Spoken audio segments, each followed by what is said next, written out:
എല്ലാവർക്കും നമസ്കാരം. ഞാൻ ആനന്ദ് ചന്ദ്രശേഖരൻ. മഹാഭാരതം കഴിഞ്ഞ ഭാഗത്തിൽ ദുര്യോധനൻ യോഗം വിളിക്കുന്നതാണ് നമ്മൾ കേട്ടത്. നമുക്ക് മഹാഭാരതം ബാക്കി കേൾക്കാം.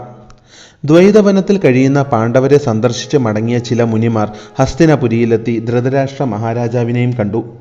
പാണ്ഡവർ കാട്ടിൽ കഷ്ടപ്പെട്ട് ജീവിക്കുകയാണെന്നും വെയിലും മഴയുമേറ്റ് അവർ വാടിയ താമരപ്പൂ പോലെ ആയിരിക്കുകയാണെന്നും അറിയിച്ചു. ഇത് കേട്ട് ആ അന്ധപിതാവ് ദുഃഖിച്ചു, തൻ്റെ സഹോദരൻ്റെ മക്കൾക്ക് ഈ ഗതി വന്നതോർത്ത്. എന്നാൽ ദുഃഖത്തെക്കാൾ കൂടുതൽ ധൃതരാഷ്ട്രരെ വേട്ടയാടിയത് ആവലാതിയാണ്. തങ്ങൾ ചതിക്കപ്പെട്ടുവെന്ന ചിന്തയിൽ ഓരോ ദിവസവും കാട്ടിൽ കഴിയുന്ന പാണ്ഡവർക്ക് ഉള്ളിലായി ആളിക്കത്തുന്ന ആവലാതിയും ദേഷ്യവും അവസാനം പ്രളയജലം പോലെ തൻ്റെ മക്കൾക്ക് മേൽ പതിക്കുമോ എന്ന് ആ അന്ധപിതാവ് ആശങ്കപ്പെട്ടു.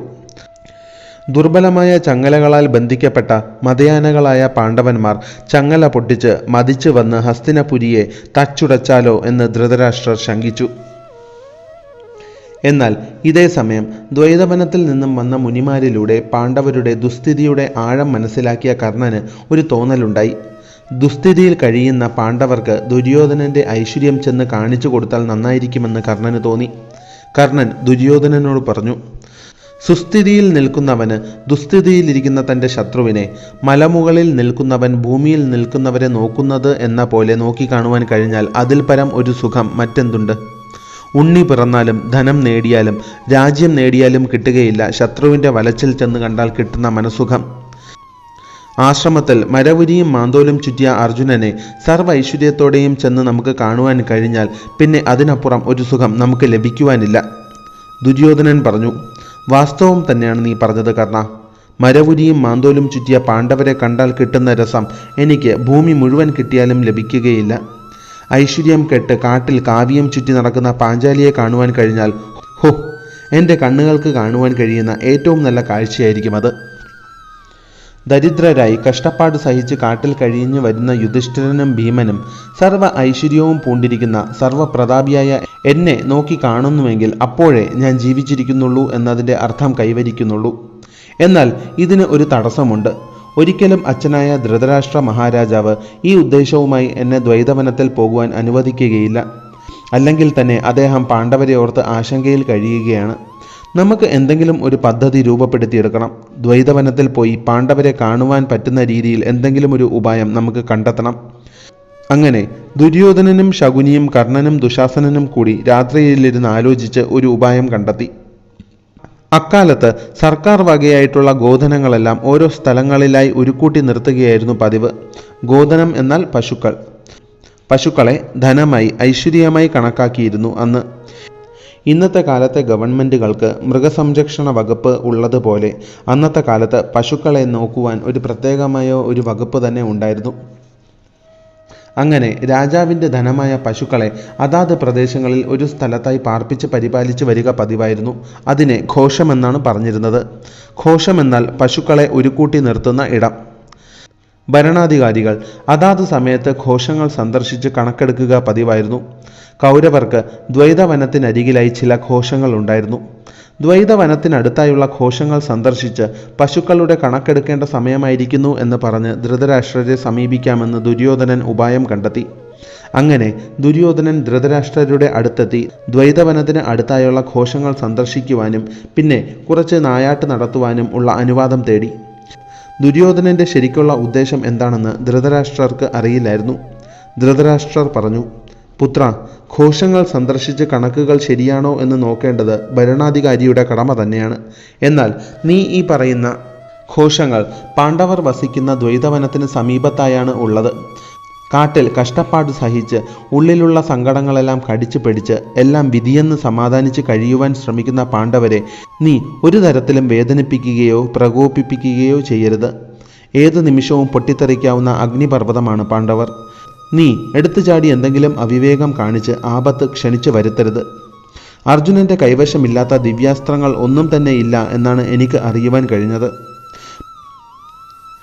പാണ്ഡവരെ ശല്യപ്പെടുത്തുന്ന തരത്തിൽ പെരുമാറ്റം ഉണ്ടാവുകയില്ലെന്നും ഘോഷങ്ങൾ സന്ദർശിക്കുവാനും നായാട്ടിനും വേണ്ടി മാത്രമാണ് പോകുന്നതെന്നും ദുര്യോധനനും ശകുനിയും ധൃതരാഷ്ട്രർക്ക് ഉറപ്പ് നൽകി. മനസ്സില്ലാ മനസ്സോടെ ധൃതരാഷ്ട്രർ ദ്വൈതവനത്തിന് സമീപത്തായുള്ള ഘോഷങ്ങൾ സന്ദർശിക്കുവാൻ ദുര്യോധനന് അനുവാദം നൽകുകയും ചെയ്തു. അങ്ങനെ ദുര്യോധനനും കർണനും മറ്റ് പ്രമുഖരും വലിയൊരു സൈന്യവുമായി അന്തഃപുര സ്ത്രീകളെയും കൂട്ടി വാദ്യഘോഷങ്ങളുടെ അകമ്പടിയോടെ യാത്ര ആരംഭിച്ചു. വർണ്ണാഭമായ വസ്ത്രങ്ങളും കണ്ണഞ്ചിപ്പിക്കുന്ന ആഭരണങ്ങളുമെല്ലാം അണിഞ്ഞ് ഗംഭീരമായ രഥങ്ങളിൽ തങ്ങളുടെ ഐശ്വര്യം വിളിച്ചോതുന്ന തരത്തിലായിരുന്നു ആ യാത്ര. തങ്ങളെ കണ്ട് പാണ്ഡവർ ലജ്ജിച്ച് തലതാഴ്ത്തി അവർ വിഷാദത്തിൻ്റെ പടുകുഴിയിലേക്ക് വീണു പോകണമെന്നും ആത്മവിശ്വാസം കെട്ട് അവർ പിന്നീടൊരിക്കലും തങ്ങളുടെ സമക്ഷം എത്തുവാൻ പോലും ധൈര്യപ്പെടരുത് എന്ന് പല ഉദ്ദേശങ്ങളും ഈ ഘോഷയാത്രയ്ക്ക് പിന്നിലായി ദുര്യോധനന് ഉണ്ടായിരുന്നു. ദുര്യോധനാദികൾ ദ്വൈതവനത്തിന് സമീപത്തായുള്ള ഘോഷങ്ങളിൽ ചെന്ന് കണക്കെടുത്തു, നായാട്ടിൽ ഏർപ്പെട്ടു. പാണ്ഡവർ ഇതേ സമയം മുനിമാരുമൊത്ത് തങ്ങളുടെ ആശ്രമത്തിന് സമക്ഷമായി രാജർഷി യജ്ഞം നടത്തുകയായിരുന്നു. പതിവില്ലാത്ത വാദ്യഘോഷങ്ങളുടെ ശബ്ദവും ആൾക്കാരുടെ ആർപ്പ് വിളികളും പൊട്ടിച്ചിരികളുമെല്ലാം അല്പം അകലെ നിന്നായി വരുന്നത് പാണ്ഡവർ കേട്ടു. എന്നാൽ പാണ്ഡവർ അതിലേക്ക് തലയിടാതെ തങ്ങളുടെ യജ്ഞം തുടർന്നു. നായാട്ടിന് ശേഷം കുളിച്ച് ഉല്ലസിക്കുവാനായി അടുത്തുള്ള സരസിലേക്ക് പോയ ദുര്യോധനാദികളെ ഗന്ധർവന്മാർ തടഞ്ഞു. അവർ ദുര്യോധനനോട് പറഞ്ഞു, ഗന്ധർവന്മാരുടെ രാജാവായ ചിത്രസേനനും പരിവാരങ്ങളും ഇപ്പോൾ സരസിൽ നീരാടിക്കൊണ്ടിരിക്കുകയാണ്. നിങ്ങൾക്ക് അതിനാൽ തന്നെ ഇപ്പോൾ അങ്ങോട്ട് പ്രവേശനം നൽകുന്നതല്ല, തിരിച്ചു പോവുക. ഇത് കേട്ട് ദുര്യോധനൻ ക്രോധത്തോടെ പറഞ്ഞു, എന്നെ തടുക്കുവാൻ നീ ആര്? നിങ്ങളുടെ രാജാവിനേക്കാൾ വലിയ രാജാവാണ് ഞാൻ. മര്യാദയ്ക്ക് ഒഴിഞ്ഞു പോകുന്നതാണ് നിങ്ങൾക്ക് നല്ലത്. ഇങ്ങനെ ഒന്നും രണ്ടും പറഞ്ഞ് അവസാനം തർക്കം യുദ്ധമായി. ഗന്ധർവ സൈന്യവും ദുര്യോധന സൈന്യവും ഏറ്റുമുട്ടി. ദുര്യോധന പക്ഷം ഒരു യുദ്ധമോ ഏറ്റുമുട്ടലോ പ്രതീക്ഷിച്ചു വന്നവർ ആയിരുന്നില്ലല്ലോ. അവർ വിനോദിക്കുവാനായി ഒരു ഉല്ലാസയാത്രയുടെ ലാഘവത്തോടെ വന്നവർ ആയിരുന്നു. അതിനാൽ തന്നെ അവർ യുദ്ധത്തിന് തയ്യാറുമായിരുന്നില്ല. ഗന്ധർവന്മാരുടെ ശക്തമായ ആക്രമണത്തിന് മുന്നിൽ പിടിച്ചു നിൽക്കുവാൻ കഴിയാതെ ദുര്യോധനന്റെ സൈന്യം നാലുപാടും ചിതറിയോടി. ഇത്തരം ആക്രമണം കർണനും പ്രതീക്ഷിച്ചിരുന്നില്ലല്ലോ. സാധാരണ വില്ല് ഉപയോഗിച്ചു തന്നെ കർണൻ ഗന്ധർവ സൈന്യത്തെ ശക്തമായി നേരിട്ടു. കർണൻ കടുത്ത നാശനഷ്ടം ഗന്ധർവ സൈന്യത്തിന് ഉണ്ടാക്കി.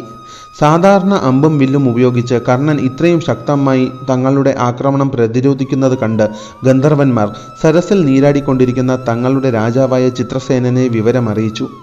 ഉടൻ തന്നെ ചിത്രസേനൻ നേരിട്ട് വന്ന് ദുര്യോധന പക്ഷവുമായി ഏറ്റുമുട്ടുവാൻ ആരംഭിച്ചു. ചിത്രസേനന്റെ മായാപ്രയോഗത്തിനും ദിവ്യാസ്ത്ര പ്രയോഗത്തിനും മുന്നിൽ കർണനും അധികനേരം പിടിച്ചു നിൽക്കുവാൻ കഴിഞ്ഞില്ല. അപ്പോൾ പിൻവാങ്ങുന്നതാണ് ബുദ്ധി എന്ന് കർണന് തോന്നി. തിരികെ പോയി കൂടുതൽ ശക്തമായ സൈന്യവുമായി യുദ്ധസന്നാഹത്തോടെ വരാമെന്ന് കരുതിയാണ് കർണൻ പിൻവാങ്ങിയത്. ആ ബഹളത്തിൽ കർണന് ദുര്യോധനനെ കണ്ടെത്തുവാൻ കഴിഞ്ഞതുമില്ല. പിന്തിരിയുവാൻ കൂട്ടാക്കാതെ പോരാടിക്കൊണ്ടിരുന്ന ദുര്യോധനനെയും സഹോദരന്മാരെയും ഗന്ധർവ സൈന്യം ബന്ദികളാക്കി. ഗന്ധർവന്മാരോട് പിടിച്ചു നിൽക്കുവാൻ കഴിയാതെ ദുര്യോധനന്റെ സൈന്യത്തിൽ നിന്നും പ്രാണരക്ഷാർത്ഥം ഓടിയ സൈനികരിൽ ചിലർ പാണ്ഡവരുടെ സമക്ഷത്തെത്തി സംഭവിച്ച കാര്യങ്ങൾ വിവരിച്ചു. ദുര്യോധനനെ ഗന്ധർവന്മാരിൽ നിന്നും രക്ഷിക്കണമെന്നും അവർ യുധിഷ്ഠിരനോട് അപേക്ഷിച്ചു. ഇത് കേട്ട് ഭീമന് വലിയ സന്തോഷമായി. ഭീമൻ പറഞ്ഞു, ഞങ്ങൾ കൗരവരോട് ചെയ്യേണ്ടിയിരുന്ന കാര്യമാണ് ഗന്ധർവന്മാർ ചെയ്തിരിക്കുന്നത്. വളരെ നല്ല കാര്യം തന്നെ. ആ നീചനായ ദുര്യോധനന് അങ്ങനെ തന്നെ വേണം. ഇത് കേട്ട് യുധിഷ്ഠിരൻ ഭീമനോട് പറഞ്ഞു, ദുര്യോധനനെ അധിക്ഷേപിക്കരുത് ഭീമ. ശരണം അഭ്യർത്ഥിച്ചു വരുന്നവരോട് ഇങ്ങനെയാണോ ഭീമ പെരുമാറേണ്ടത്? ബന്ധുക്കൾ തമ്മിൽ പല കാര്യങ്ങൾക്കും അഭിപ്രായ വ്യത്യാസങ്ങൾ കാണും. ബന്ധുക്കൾ തമ്മിൽ വഴക്കും വക്കാണവും പതിവാണ്. പക്ഷേ അത് കാരണം ബന്ധുക്കൾക്കിടയിൽ പാലിക്കേണ്ട ധർമ്മം നശിച്ചു പോകുവാൻ പാടില്ല. നമ്മളെ എത്രയൊക്കെ ദ്രോഹിച്ചവൻ ആണെങ്കിലും ദുര്യോധനൻ നമ്മുടെ സഹോദരൻ തന്നെയാണ്. ആപത് ഘട്ടത്തിൽ അവനെ സഹായിക്കേണ്ടത് നമ്മുടെ കടമയും കർത്തവ്യവുമാണ്. ക്ഷത്രിയർ ആയ നമ്മൾ അഭിപ്രായ വ്യത്യാസം മറന്ന് കുലത്തെ സംരക്ഷിക്കുകയാണ് വേണ്ടത്. കുലത്തിൽ ഒരുവൻ അപമാനിക്കപ്പെട്ടാൽ തന്നെ കുലം അപമാനിക്കപ്പെട്ടതിന് സമമാണ്. നമ്മുടെ മനസ്സിലാണ് പാണ്ഡവർ 5 പേരും കൗരവർ 100 പേരും എന്ന തോന്നലുള്ളത്. ശത്രുക്കളായ ഗന്ധർവന്മാരെ സംബന്ധിച്ചിടത്തോളം നമ്മൾ 105 കുരുവംശജരാണ്. വരം കൊടുക്കുക, രാജ്യം കിട്ടുക, ഉണ്ണി പിറക്കുക എന്നീ 3ഉം ശത്രുവിനെ ആപത്തിൽ നിന്നും മോചിപ്പിക്കുന്നതിന് തുല്യമാണ്. ആപത്തിൽപ്പെട്ട സുയോധനന് സ്വന്തം ജീവൻ ഭിക്ഷയായി തിരിച്ചു ലഭിക്കുന്നത് നിന്റെ കയ്യൂക്കിലൂടെയാണെങ്കിൽ പിന്നെ അതിൽ കവിഞ്ഞ് നിനക്ക് എന്ത് വേണം ഭീമ? യജ്ഞം ആരംഭിച്ചതിനാൽ ഞാൻ വരുന്നില്ല അങ്ങോട്ട്. അർജുനനും ഭീമനും നകുല സഹദേവന്മാരും എത്രയും പെട്ടെന്ന് പോയി ദുര്യോധനനെ മോചിപ്പിക്കുക. യുധിഷ്ഠിരന്റെ വാക്ക് കേട്ട് ഗന്ധർവന്മാരുമായി പോരാടി ദുര്യോധനനെ മോചിപ്പിക്കുവാനായി ഭീമാർജുനന്മാരും നകുല സഹദേവന്മാരും പോയി. എന്നാൽ ഒരു ഏറ്റുമുട്ടലിന്റെ ആവശ്യം വന്നതേയില്ല.